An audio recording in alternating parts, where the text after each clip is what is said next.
এই বাচ্চাটা তার পরীক্ষার খাতায় অ্যান্সার লেখার বদলে সে ছবি এঁকে দিত।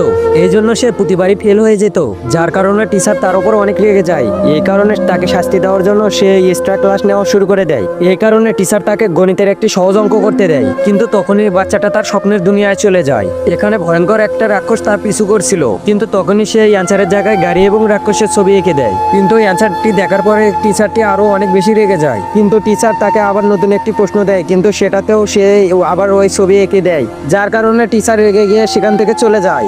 এরপর সে স্টাফ রুমে যায় অ্যাকুরিয়ামের দিকে তাকিয়ে থাকে, কিন্তু হঠাৎ করে সে মাছের গায়ে একটি নাম্বার দেখতে পায়। তারপর সে বুঝতে পারে সে বাচ্চাটা কোনো সাধারণ বাচ্চা না, সে বাচ্চাটা ছিল অনেক বুদ্ধিমান। তার লেখা এক্সামের সব উত্তরই ঠিক ছিল, সে শুধু উত্তরগুলো ক্রিয়েট রিভিউ বইয়ে লিখেছিল, যে কারণে টিচার অনেক বেশি খুশি হয়ে যায়।